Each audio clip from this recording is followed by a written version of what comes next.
Hi everyone, my name is Emily Bourne. The next steps that I plan on taking is asking the interviewer during my special education interviews if they are for or against an inclusive classroom. From there, I will be able to use my research from this course and guide them to understand my passion for an inclusive classroom and how it will benefit not just my students, but also the general education students too. I look forward to researching my advocacy plan as something that I can truly start within the school that I'll be placed in. Having a makerspace or community of practice program will allow me to gain more information from others in the group that share the same passions as I do in this topic. Groups like this can light a fire and so much can be accomplished. Sharing ideas and opinions will offer a great deal of insight that can be taken advantage of to bring awareness to others.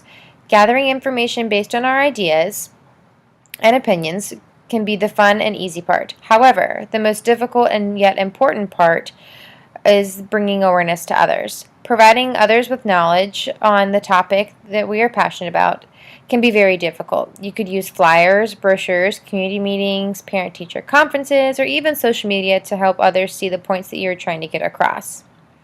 In today's generation, social media seems to be the most efficient way to share your ideas with others. So maybe another step I could take would be creating a video about all of my research and the benefits of an inclusive education or classroom. And then this way I can share it on Twitter, Facebook, and Instagram, and even YouTube to reach others all around the world. This would have the potential to be seen by so many people, which would lead questions to being asked and answered, as well as the communication on a personal level with others that are curious about this topic. I wish that I had interviewed someone that was for an inclusive classroom, maybe somebody that was a special education teacher or someone that was pursuing it like myself. Then I would have been able to ask questions that would guide me to better understand, and I would be considered the student versus the teacher. Instead, I interviewed my husband, who's an elementary PE teacher, and his interview allowed me to understand what people might think or feel about an inclusive classroom based on not having as much knowledge as someone like myself or someone who is in the special education field. Although I went with this route, I really enjoyed being able to talk to my husband, Chris, and to share my passion and to tell him all the benefits about an inclusive classroom.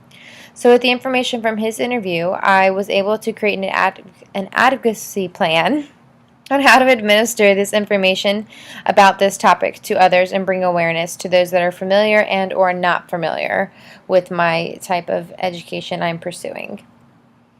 This project guided me to mold my passion, and I can now confidently share it with others. Whether they know all there is about an inclusive education or those that are not quite sure about all of it, I just can't wait to help others and to help my students better understand the topics that they are learning. Mainstreaming my